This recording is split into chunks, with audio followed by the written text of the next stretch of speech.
Hi guys, welcome back to my channel. If you don't know me by now, my name is Trini Lovely, and today we're going to have a very interesting topic. And today we're going to be talking about set point. And when I talk about set point, I'm going to be talking about a little bit financially. So if you are following any of my previous videos, you will know that some of my videos are spiritual videos. So I want to go a little bit into spirituality today and talk a little bit about set point. So set point is basically where you're at this point right now. And if you are looking at this video and you're trying to find out ways to actually better your life, you're at a specific set point. Now, when you come into this world, you're at the set point of your parent, right? So there's some people that you will hear, this person actually born with a silver spoon in their mouth, meaning this person actually had a head start at their parents' set point where they didn't have to work at all for anything that they were trying to achieve.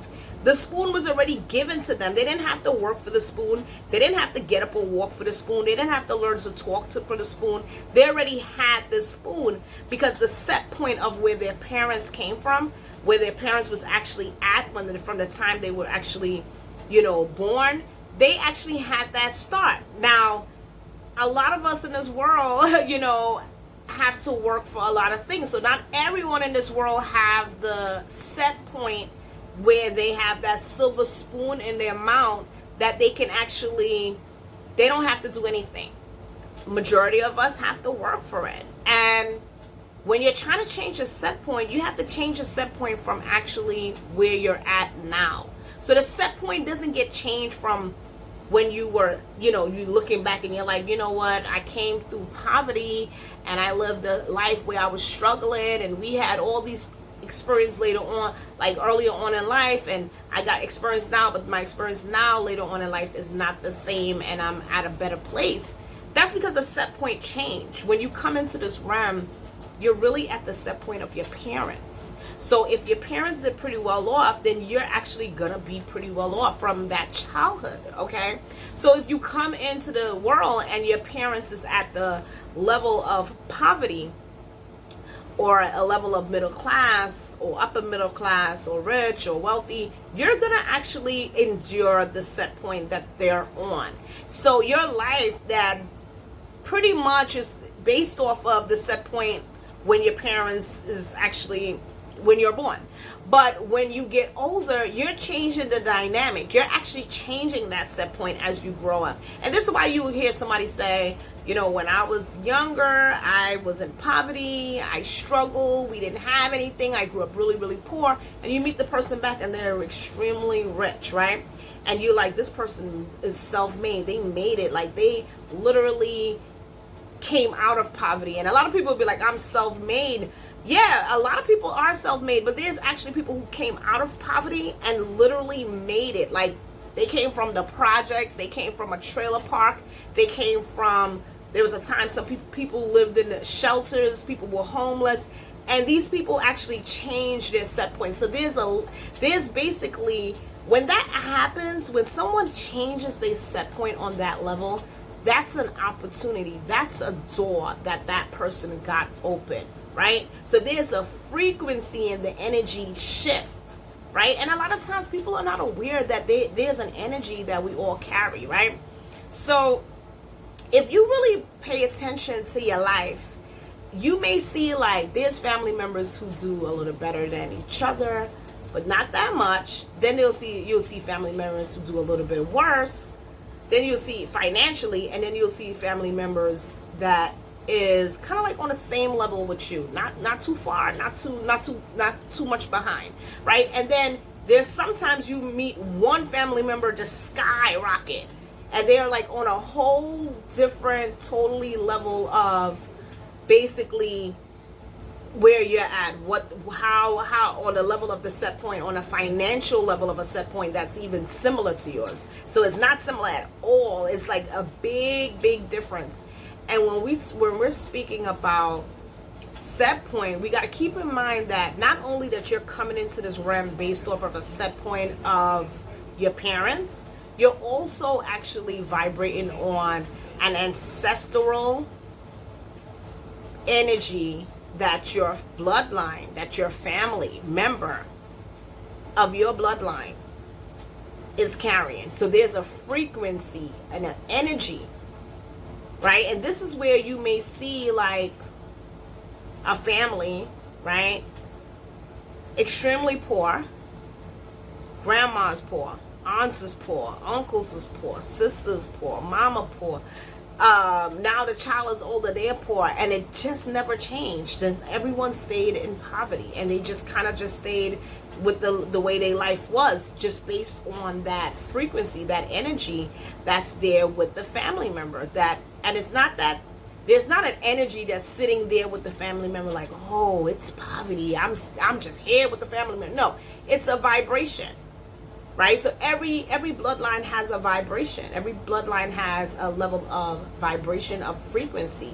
And when you come into this realm, and this is from your parents' set point as you come in, it goes all the way back. It goes all the way back. Because sometimes people will be like, well, if my parents is the one who's actually making me come in on this set point of not being financially set, what were they doing?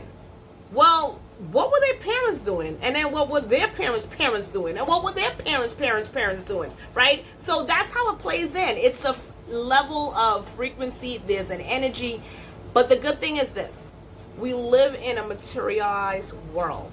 Right? So even though you're coming in on your parents' set point, even though there's a possibility that your grandparents probably wasn't financially successful, and your great-great-grandparents didn't have to be financially successful either, you still have an opportunity to change your set point. Because when you're changing your set point, you have to keep in mind there's always going to be challenges. There's always going to be obstacles. Because when you're changing your set point from poverty to middle class, to middle class, to upper middle class, to upper middle class, to rich, there's always challenges to hold you back, right? So there's energies that actually is there with you, and it doesn't want to go, right? So the family bloodline vibration is there. And now you're trying to change the dynamic of that. Now, if you learn numerology and you know anything about numerology, down from your name to your age to your the year you was born, all that has a number connected to it, and that number has a frequency of an energy, and it will tell you your path. It will tell you, okay, this is the challenges that you're gonna face, right? And it connects back to the zodiac charts, right? And it's all of a frequency and an energy of what you're actually gonna face in life, down to compatibility with your numerology.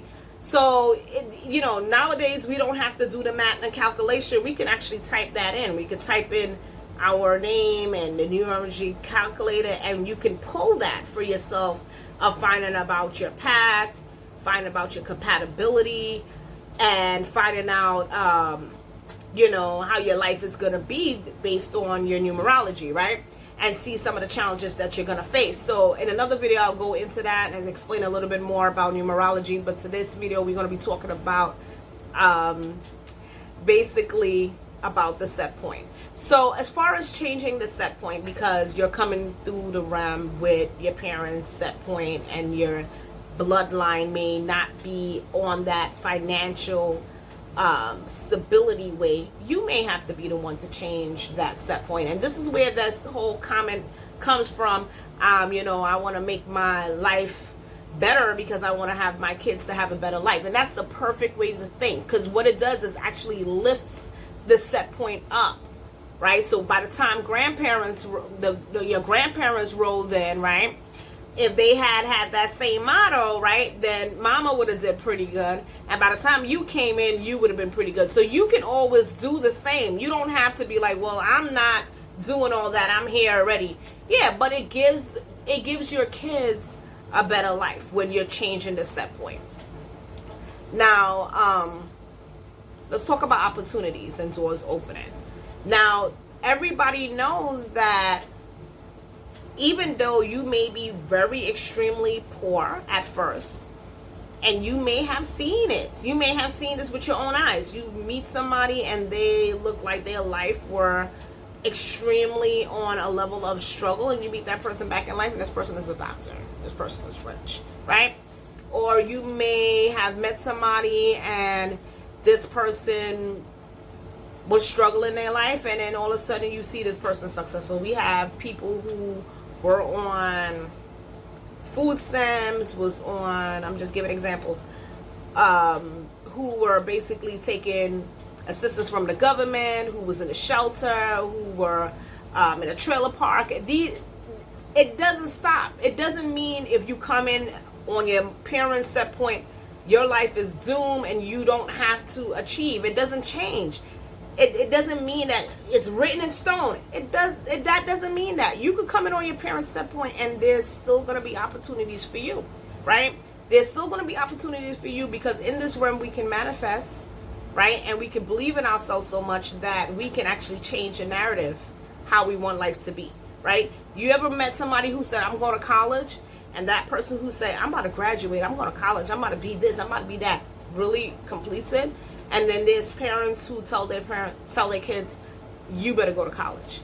And that person be the one more likely, and I'm not saying all the people, I'm saying a lot of people who go to college and their parents actually push them in college, they'll be the ones who don't really know what their major are. They may stay in there much longer, they may drop out, they may come back in, they may have to find themselves. And the one who's really, really focused and know exactly what they're trying to do, these are people who really accomplish. Like, it'll be kids that's really young that'll be like, I want to be a doctor, and literally go to school and accomplish that and really become that doctor. So we live in a world where you can literally manifest anything that you want based off of perseverance. So perseverance is when you're actually getting up and trying. So you're not going to manifest just by not trying.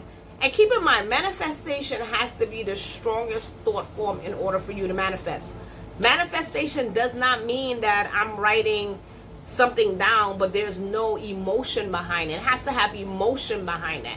You have to spend time meditating, affirmations. And when you're doing all these things, when you're trying to manifest, you have to believe. Like, you can't say, you know what, I'm going to get a good job. I want a better job. I want a promotion. I want this, I want that, I want this, and then literally have no emotion like that. So you're just saying it for saying it's sake. That doesn't operate like that.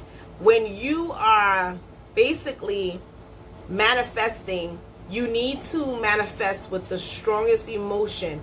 And when you're trying to change your set point through manifestation, then you have to put a little perseverance on top of that. So you literally gonna have to do some type of footwork, especially if you're coming from a status where you're not looking like that family bloodline was connecting to the energy of money.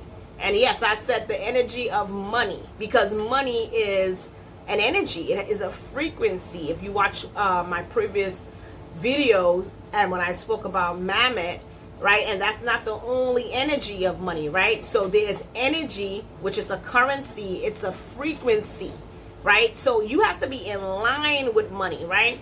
Money does not want to be kept. So when you're stingy and you don't want to give, it wouldn't flow.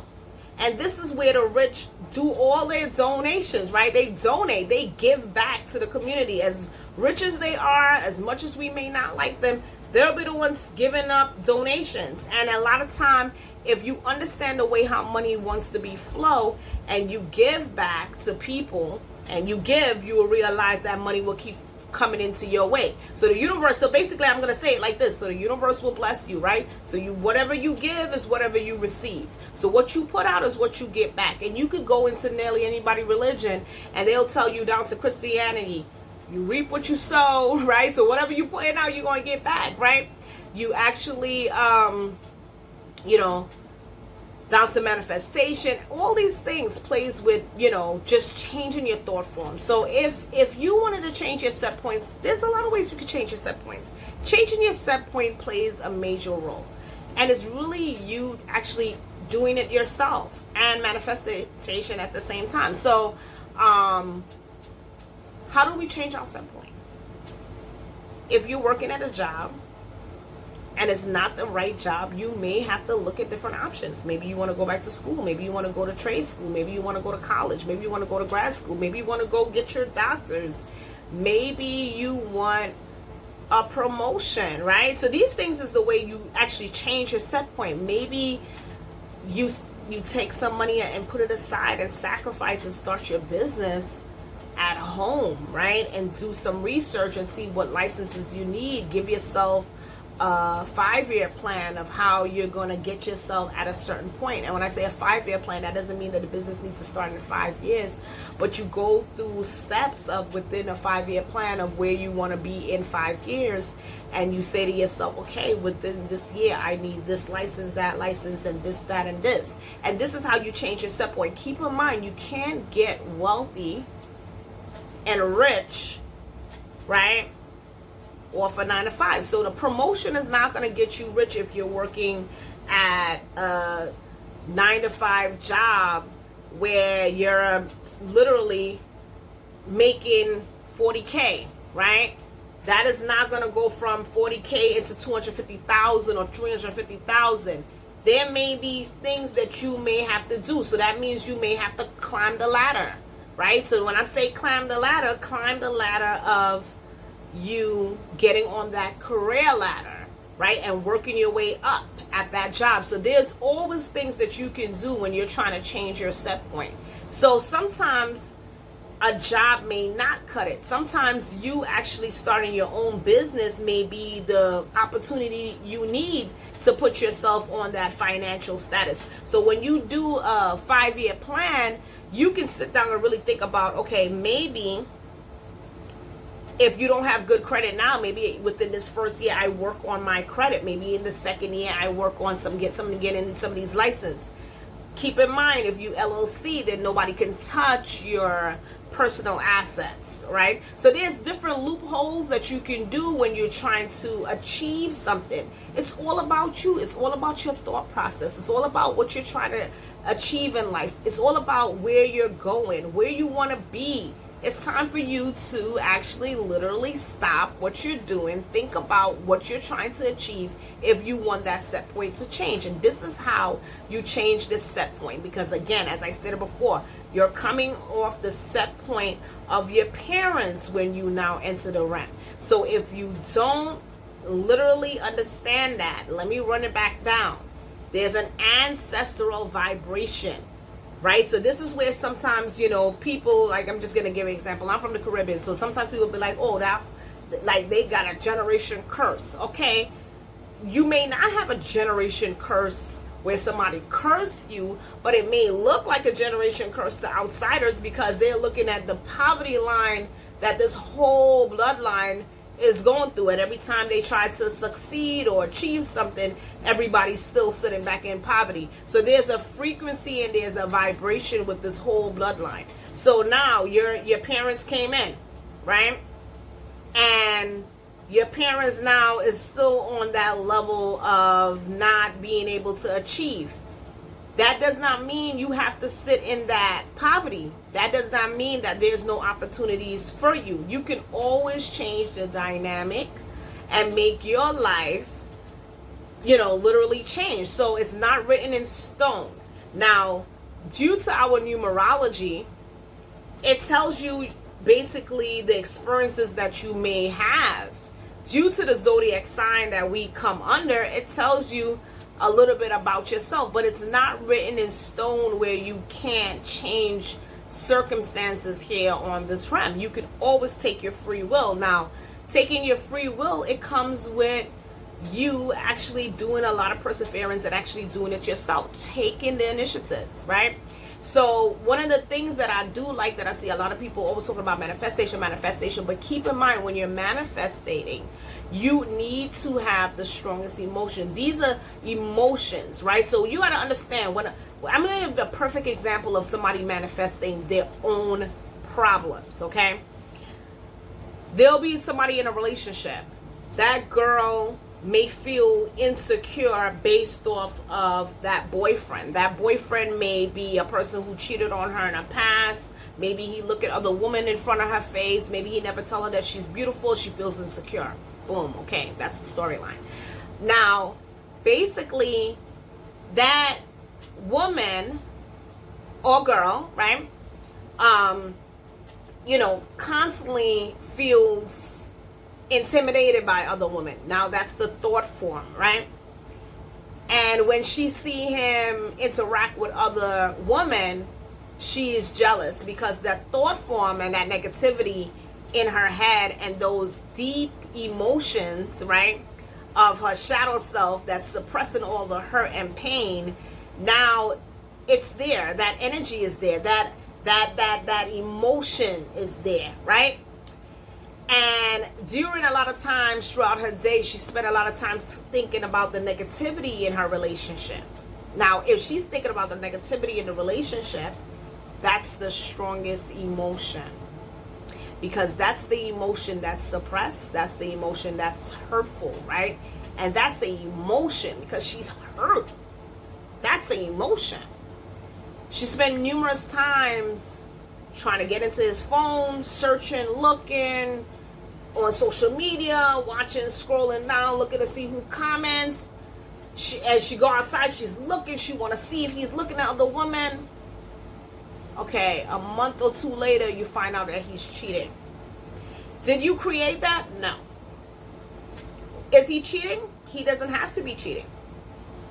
Could the circumstance make it look like he's cheating? Abso-freaking-lutely, right? You can see something that may look like it's cheating just because that emotion was the strongest emotion and you manifested your own thoughts, right? So now the universe has to match back what you put out in the universe. So whatever you just sat there with all this emotion, thinking, and hurt, crying, and looking, and you ain't find nothing, and then finally 2 months later you find, I'm just going to give an example. Let me just see what you find.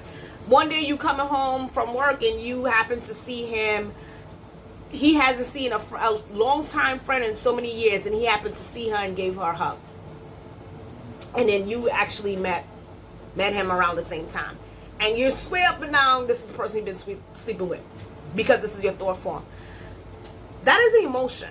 So when we as humans put the strongest emotion, we create the narrative.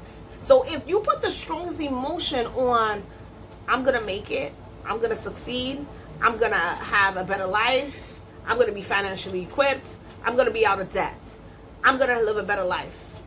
And you put that same emotion that you put when you're searching to see if your man is cheating or your wife is cheating or your girlfriend is cheating or your husband is cheating, I'm telling you, that will be the strongest emotion. Just take all that energy into that and put the emotion over there.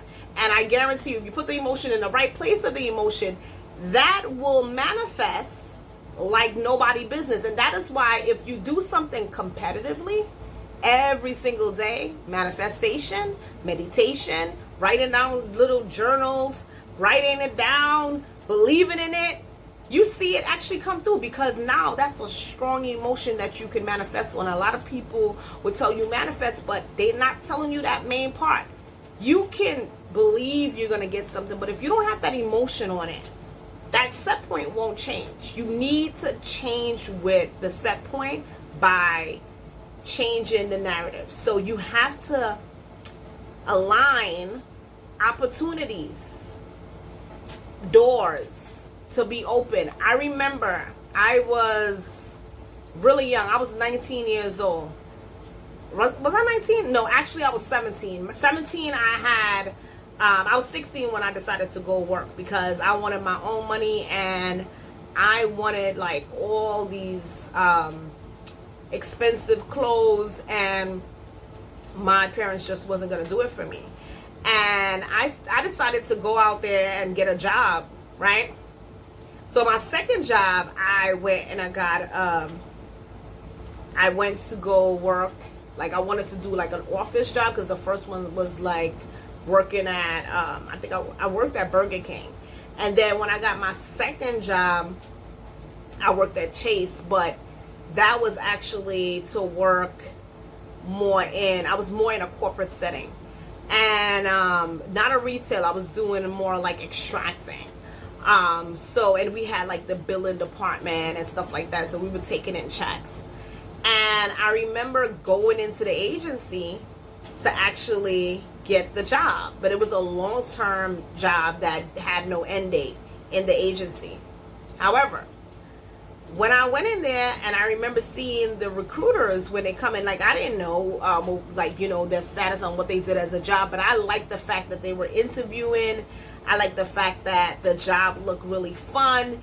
And I remember saying, man, I want to do this. Like, I would love to work and become a recruiter. And look, years later, years later, right?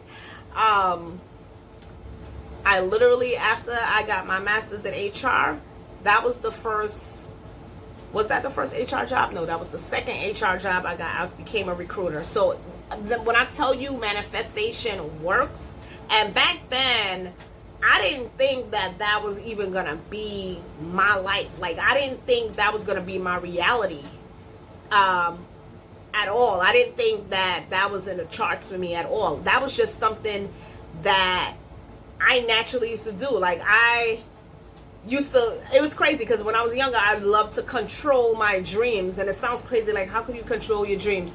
And I remember I would think about, like, all the things that I want out of life.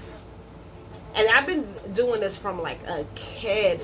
Like, I remember even doing this for Burger King. When I remember going to Burger King because my father liked Burger King. He used to go there every Wednesday. And I remember saying, oh, man, I wish I could work at this job so I could eat all the Burger King. And I'll go home and literally lay down and dream that I was actually at the register and dream making the burger.